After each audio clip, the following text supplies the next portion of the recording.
All right, let's try that and see if that works. Let me see if that works.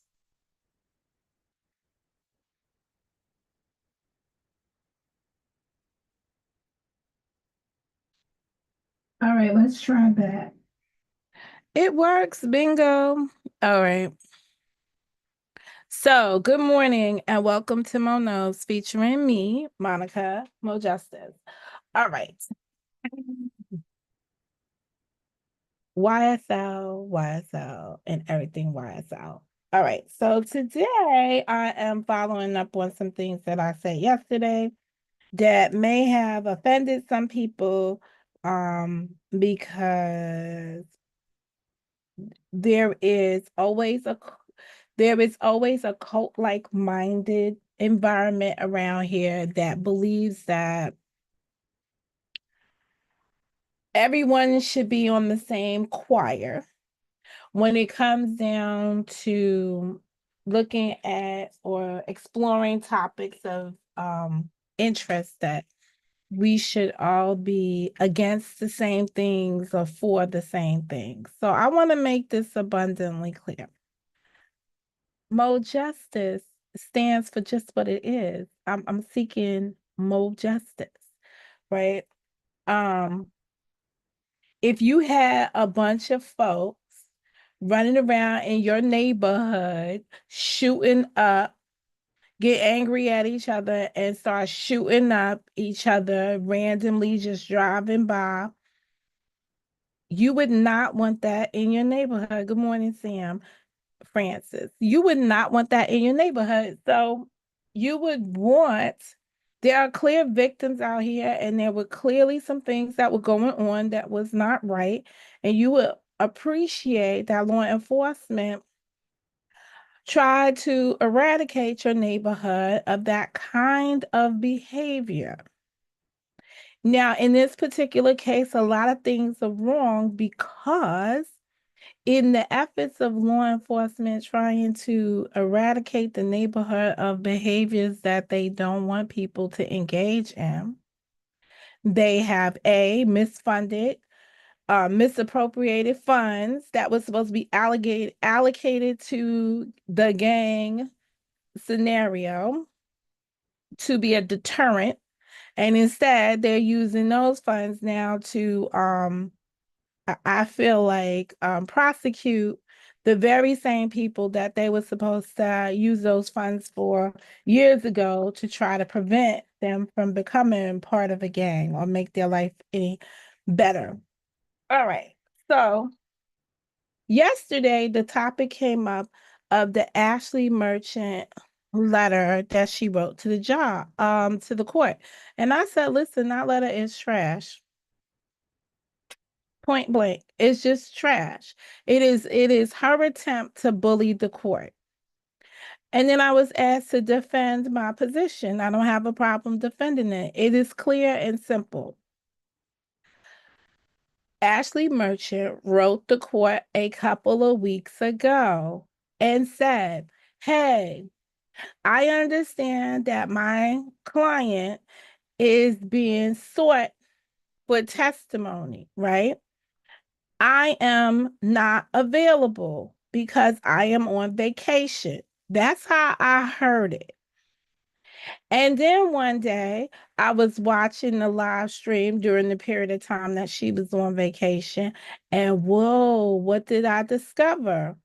We got impromptu, people interrupted our regularly scheduled trial and went over to cover another trial because Ashleigh Merchant was there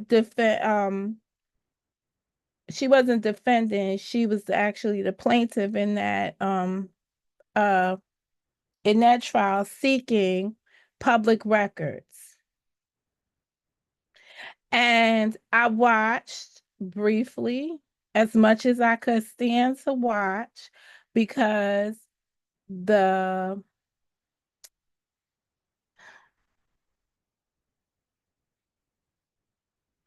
because there are many people that believe that Ashleigh Merchant is doing the right thing. So they are happy to see her rejuvenated by her performance. And I myself wasn't. I wasn't impressed with the witness and I wasn't impressed with her. And I just, I just wasn't impressed either way. So it could go either way. And I think the judge was in a hard position trying to get both of them to come to terms with why they were there, simply for a request. I mean, there's a lot going on in Fulton County, that the outsiders, such as myself, can see and not appreciate. But in any event, I heard the Ashley Merchant letter read again yesterday, and I still come to the same conclusion. She was made aware several weeks ago that they were entering the phase of the case where her client would be called. My position is her demand for 7-day advance notice to the specific date that he's going to be called is not reasonable, just by looking at how the calendar is called for this case and how witnesses are being called. So the fact that she's on notice that he's coming up at this point is all that she needed. I feel like she got enough notice. So to be demanding 7 days was just fruitless. Um, she's clearly aware of it and should just be making arrangements around it. 24-hour notice, that might be better, even 48 hours, but nevertheless, she's been put on notice. And normally what is reasonable is that you put somebody on notice that they will need to be available around this period of time. Um, I will find it interesting if she's able to raise objections in the midst of her client's testimony, for as the other attorneys were prohibited from doing so. The attorney for Zachary specifically asked if he was able to do it, and the judge told him no. So, that's a big deal. People yesterday were under the impression, or may still believe, that Love, because she was District Attorney Love, because she was not present in the courtroom yesterday, means that she's no longer on the case. I don't have anything to support that as of right now. So if situations should change, then I guess my opinion will change on it. But from my bird's eye view, I believe that this is a good time for Love to step back and prepare herself, because if she has to take on Ashleigh Merchant and the client, she needs to be able to prepare her case, or her direct examination of that witness, better than she has prepared herself for the previous witnesses, which means that she needs time to prep her stuff. Moreover, what we've learned from the moment that Judge Witt took over this case, what we've learned is that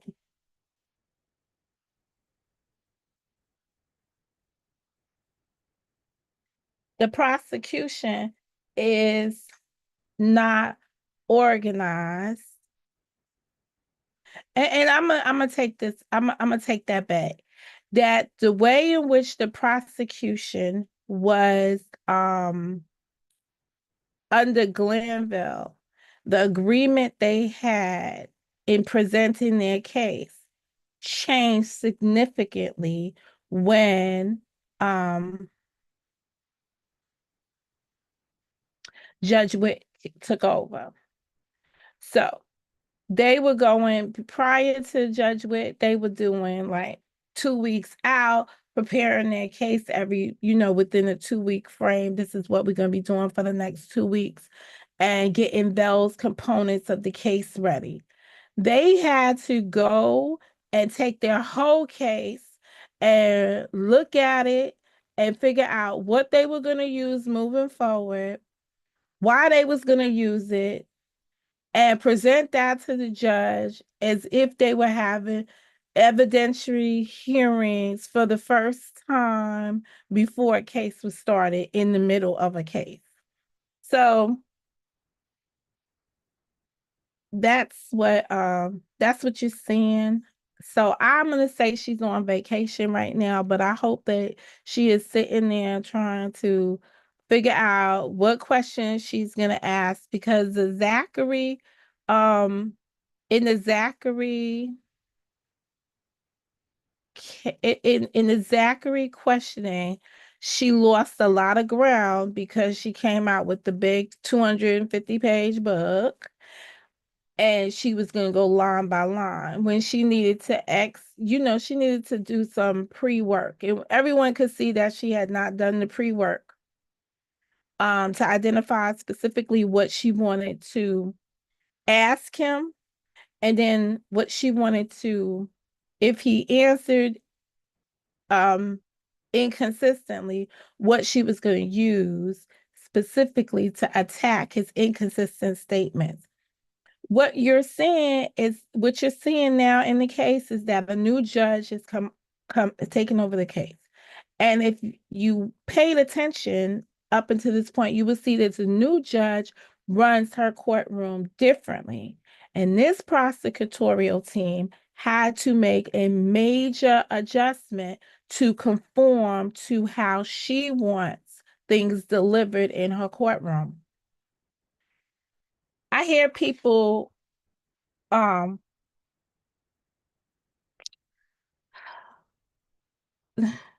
rightfully so, complaining about how they see the trial being delivered, the delivery, right? That what we're getting from the prosecution.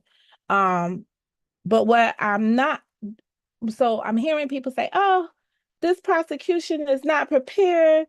They haven't thought up a story. They haven't made it one cohesive thing. Which is true. But this is their style. And this is what they were accustomed to doing. And the same way, I'm gonna tell you, like in my house, I have a routine, right? I can't start anywhere else but within my routine. If I start to do something in a different order, it throws me off and I never get anything accomplished. But if I start with my routine, guess what? I could get things accomplished. So they had to adjust to the style of this court and move their case accordingly. Love has a very bad she's very bad at delegating responsibilities. She wants to be in everything. Maybe she has learned within the past couple of weeks that she needs to delegate. Maybe she is appreciating the fact that she can't sit there in the courtroom and do everything. If you look at some of the defense attorneys, you'll see them rotate out with their teams, but they have the same issue. For example, what's the guy's name? Ponytail in the back, right?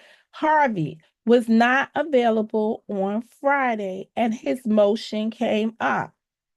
His people from his firm were unable to present the argument in his absence. Why are they there? Just as a C holder? I'm not impressed. And he was missing. He wasn't present, and neither was Westmoreland. Because at least in his absence, she would have been able to make the argument, but she was not available either. So that's the same type of issues happening with the prosecution. Why, Monica? Why at this point, Mo, are you so favorable towards the prosecution? Because the case is in their hands. They have not rested their case. I have not done anything other than presume the innocence of the defendant.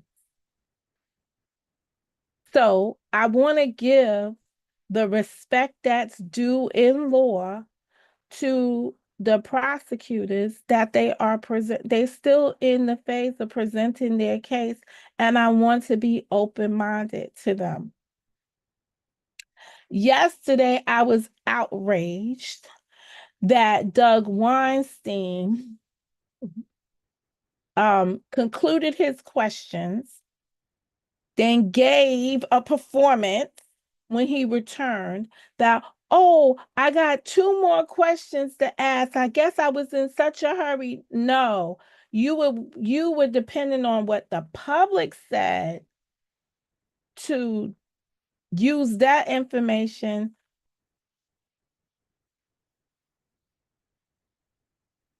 to present it to the court. Like, oh, I forgot to mention this. When you know the whole public was sitting up here saying, hey, what happened to this? And I was sitting there saying, they might not have their cell records in there right now. And it is weird because the prosecution said we will be recalling this witness for other things. What happens if they recall the guy with the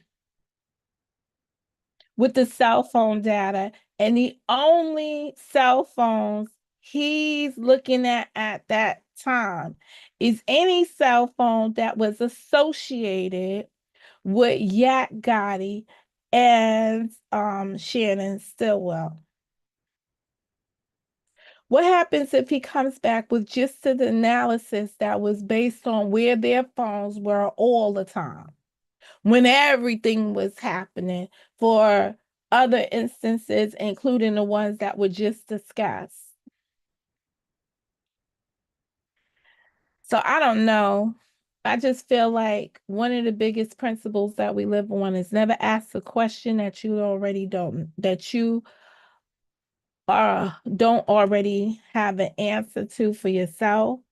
Um, Now I'm concerned more so than ever that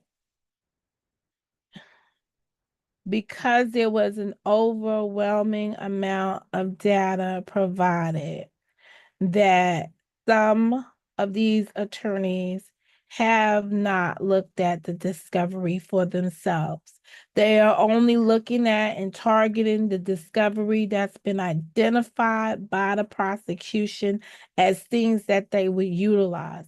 The reason why you get discovery in an abundance and you get everything is so that you can go through it as a defense and see what it is that you could benefit from the materials that they provided you. Some things will tell a story that either supports your client's position or helps you see things more clearly. See, one of the disadvantages here is that there are statements that have been withheld, or there is evidence that is clearly guilt that has been suppressed. And attorneys know that um they cannot allege something didn't happen with the knowledge that they got suppressed material out there, and the suppressed material says otherwise. That's a hard position. So just take a moment to reflect on it this way. You know that the person is guilty of XYZ,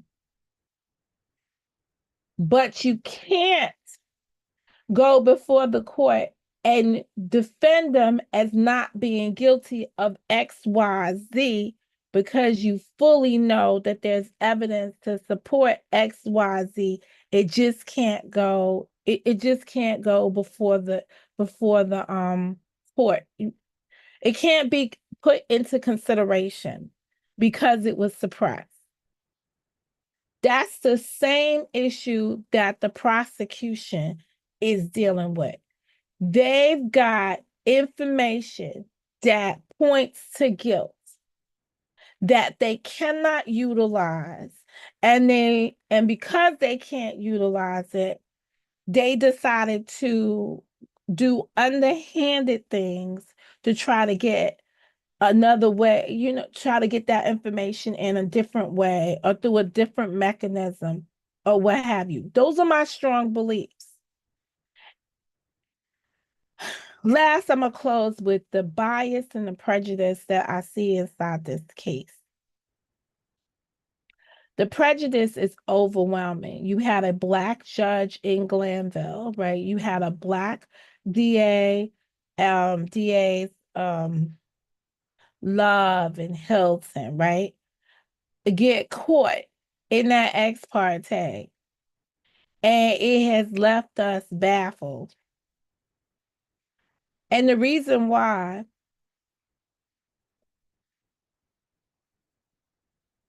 is because they are doing the same tactics that happen every day in courtrooms across America, wherein the judge is not Black and the prosecutors are not Black either, against Black defendants.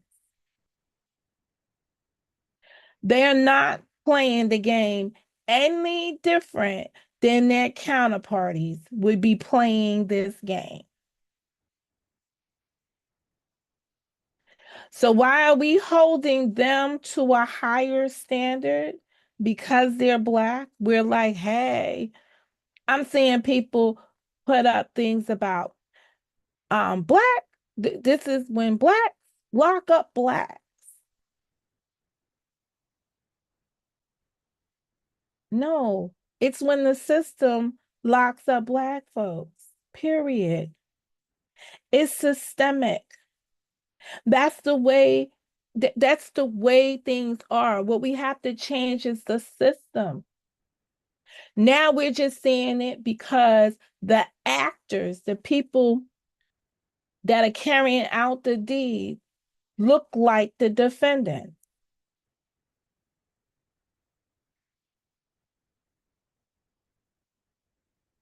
I heard other snickerings because now they're looking at the prosecution table and they're seeing that Abati is there and they're seeing that they got Judge Whitaker is there and they're saying and you got shaky unstable. I don't know what's up. I don't know what's up with the guy. I don't know why I can't ever remember his name, but the one that the one that directed the direct examination of the cell phone person.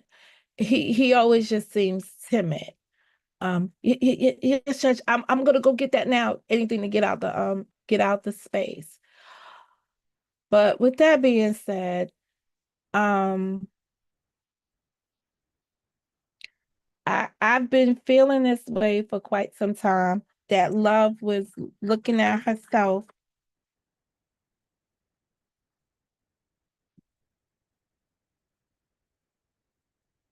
Was just looking at herself, was feeling insecure about about herself when Judge Witt came on. And I started to think about it just from a prejudice stance, right? But now, and I'm gonna say that because I see how the judge treats Adams, D. Williams. And, you know, if it wasn't because um Westmoreland is snazzy with her stuff. Hey Jamie, if it wasn't because Westmoreland was snazzy with herself, she would probably be talking down to her. I don't see her one off too much to Matthews, right? But Matthews is in a terrible disposition because he's got the client, and I am gonna end with his client, Huey. He's got Huey who has been under the radar but did too much. I got no respect for people who rob people of cell phone in the middle of the street. It's like it's like it's a useless crime. But Huey was running around here, and those are the things that he's got allegations of, right? Those are the allegations against him. What I want people to think about the arrest of Huey's mother. And I want people to remember that earlier in this case, there was the arrest of Yak Gotti's mother. Mothers are just mothers. Someone comes to me and says, hey, I'm a mother, right? Here's some clothes for your son, right? This is Yak Gotti's mother's situation. Here's some clothes for your son to wear to go to court. And then the clothes, she goes in, delivers the clothes, but the clothes got contraband on them. She gets arrested. This is how the game really messes up. You know, it's just it's just weird. It's not understanding the complications of the situations that people are in and the people that you compromise along the way. What's up, EB? The people that you compromise along the way. And in this scenario with Huey and his mother and his sister being arrested, I'm gonna tell everybody to please be mindful of the fact that Huey's in too deep. That's what we see because even and now she says she won't report this stuff anymore. You got the infamous Sylvia reporting a couple of weeks ago that Huey had women there manipulating women, main squeeze girl, and then some other girl, and she would stop reporting on those type of things because that's not appropriate. Okay, let's be for real right now. That was just showing manipulation. And whatever he was involved in, it could have been as simple as saying to somebody, here, Mama Hume, here's your money. Here's some money to put to could you send this money to this person? They're gonna it's gonna get to Huey. You don't know what the story was that told that mom to put that money to send that money to that other person. It might not even been his mother's money that she cashed app or Zelle or whatever she did, PayPal to the guard. And I'm gonna tell y'all right now, the most compromising situation for female guards, we don't know what she said because everybody is making it very known that she gave up her phone voluntarily for the phone to be searched. When I hear things like that, the first thing that triggers in my head is, uh-oh, was somebody on the outside shaking her down to make her be a participant? These are average citizens living in our communities.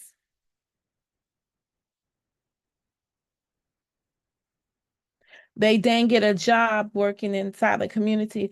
We don't know what was going on. So that's why people are presumed innocent. And that's why you wait to hear the details of the case against somebody and the defense, if they choose to defend against it. But you wait to hear all the stuff and then come to a conclusion. Don't just be shaming people out of nowhere, because his mom could have been just as innocent, and it could be just as innocently how the money got from one place to the next place, or why she sent the money to the next person. You never know. Sometimes people be on restrictions in the prison, and they can't get money because they violated some kind of rule, or they're on a suspended privilege, and they ask their family members to send the money through somebody else.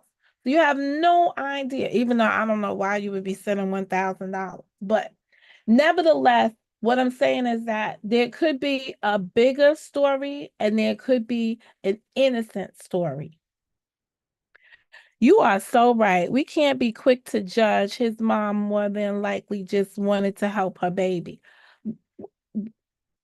I, I want to look at it from that perspective right now. But there are families out here that, I don't know, they roll hard together.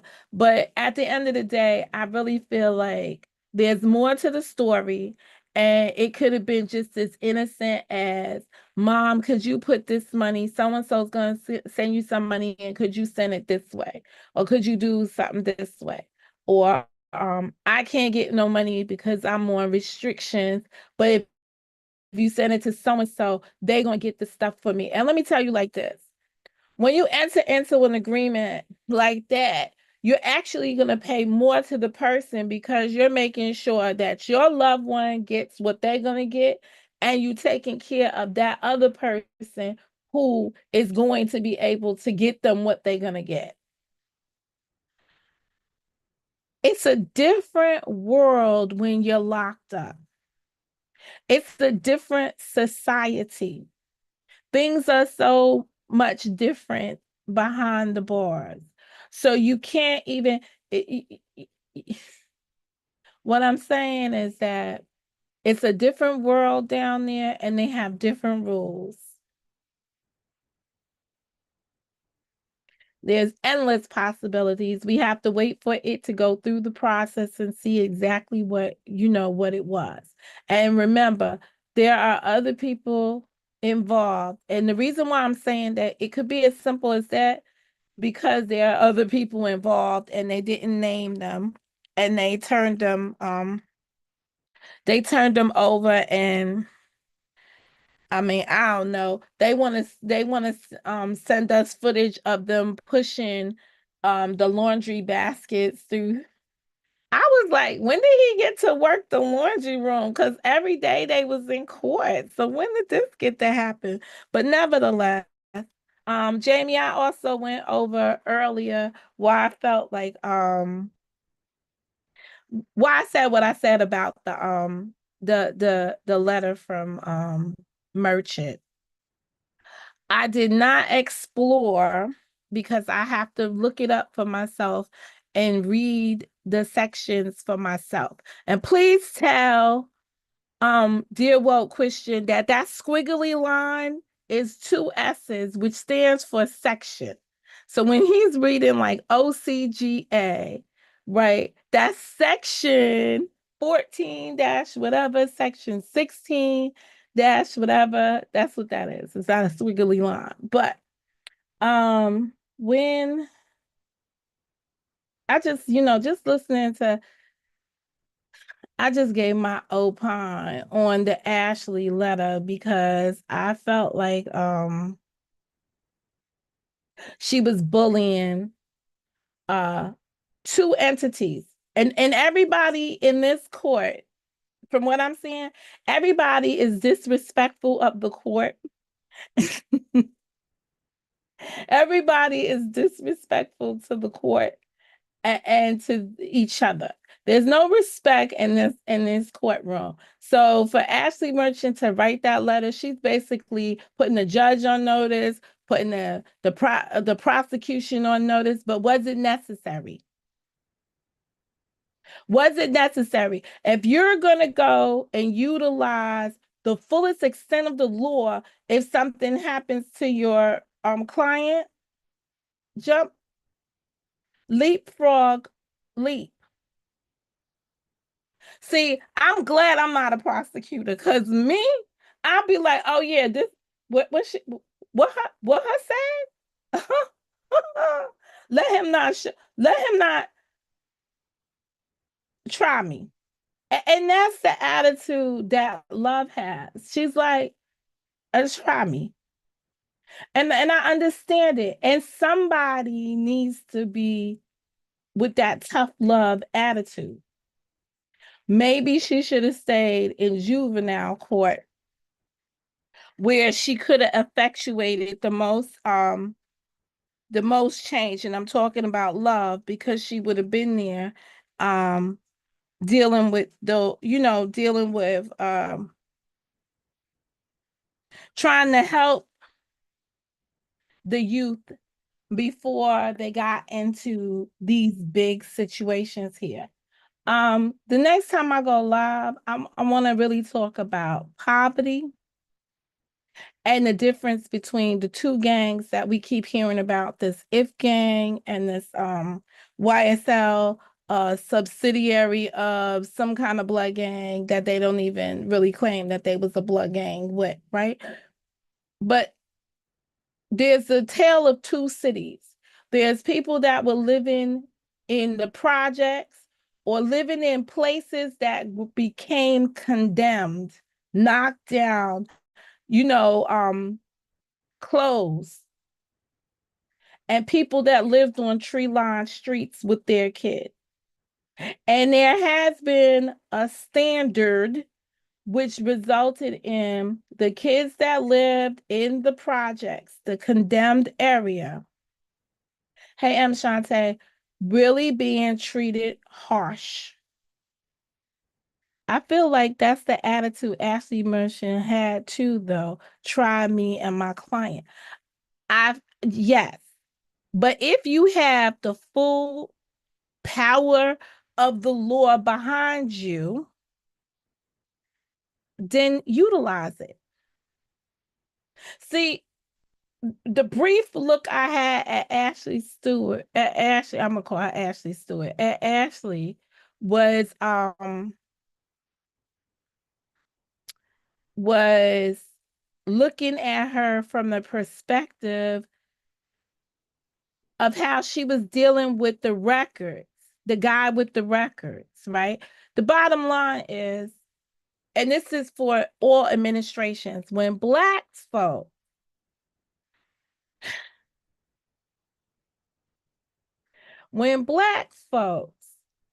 are running things, and I said this earlier,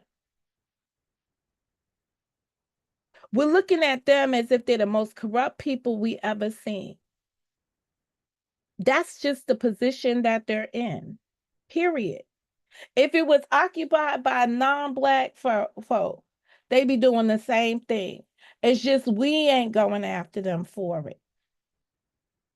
They engage in the same activities. There's just not outrage for it. When you live in predominantly Black neighborhoods and people want to gentrify them, right? Especially if you take a look at Harlem, when that was a heavily populated Black neighborhood that has went through regentrification, and now it has a different demographic there, right? They push us out of our own communities, and it's the same script: drugs, crime, this kind of aggravated harassment, violence, right? Then they say, oh, that neighborhood is too terrible. They let it fall apart, no repairs, no money's poured into it for rehabilitation until it's ready to be turned over to a new occupant. Then they live in something that's historically Black. I mean, if you think about it, if you look at what happened in Black Wall Street, if you really start to look at how communities are governed, every social group that there is, the Asians have their gang, the Spanish have their gangs, right? Everyone has their gangs. We're just not hearing it covered in the manner that we're hearing what happened in our what happened to our folk, so to speak. So I just want you to bear in mind that when you're listening to some of these things, right, and you're hearing about corruption, especially like in New York, they went after Adams, right? There's been campaign finance stuff going on for ages in New York. But the only people that I see that they brought down has always been the Black people, the Black politicians. They got one high ranking politician up in Albany, and that was only probably because he didn't pass a bill the way they wanted it passed, and then they went after him for his corruption. So as long as you corrupt, but you do with the people that have knowledge of what you're doing, the powers that be, as long as you engage with them according to their standards, you get to hold whatever positions that you have.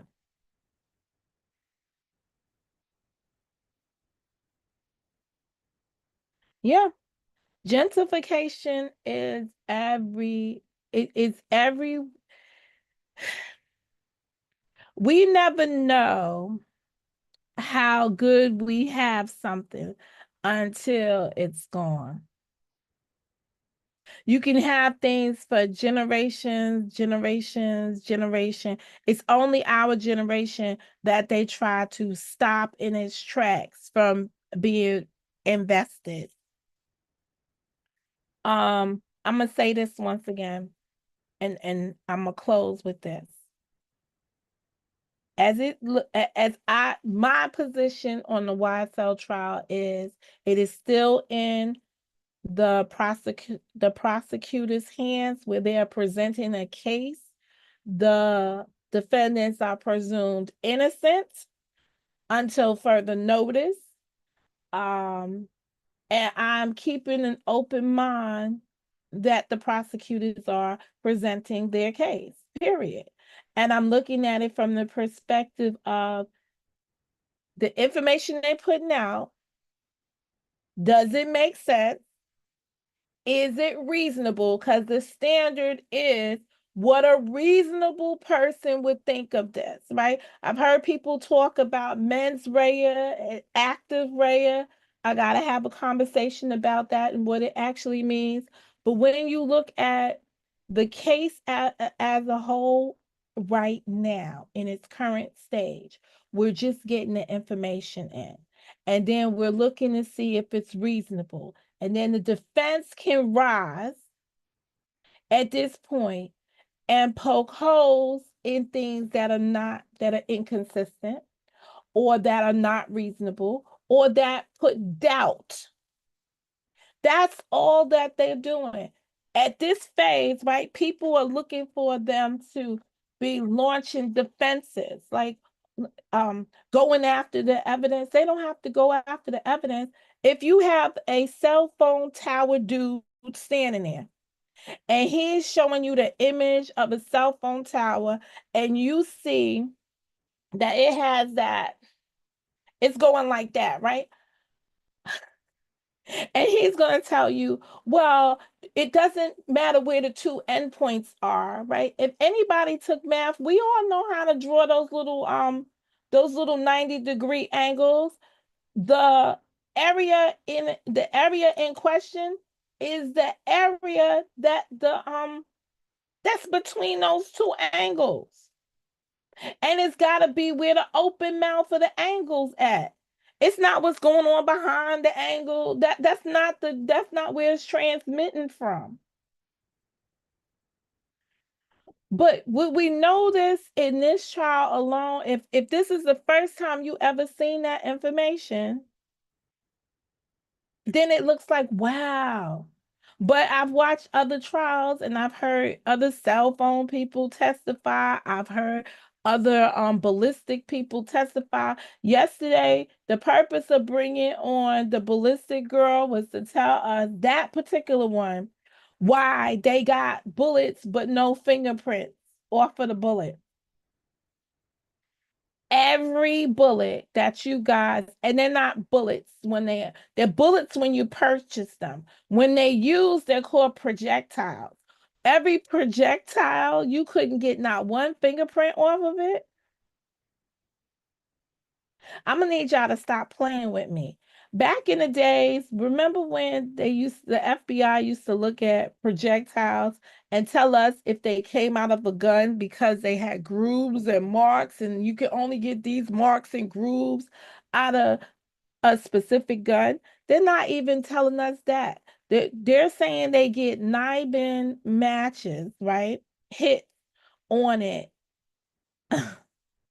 on some of the projectiles, but they've never found the gun. They never found the gun. Hey, Carenza. So they just keep us afloat. Anyway, um, just keep an open mind to the prosecution's case in chief and listen for what you're not hearing them present. And that's where the truth is. And that's about it. Those people are content on the information that they're presenting. And from my perspective, they're content on it because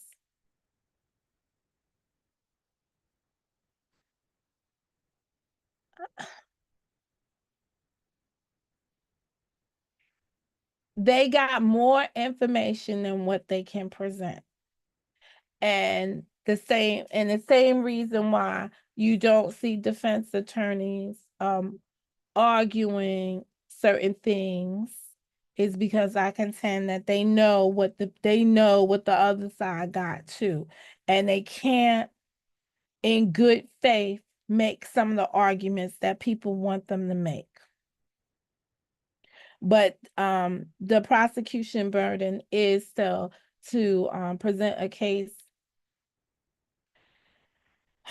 that you would find a person guilty beyond a reasonable doubt. And all the circumstantial evidence that we're seeing right now makes their job even more complicated.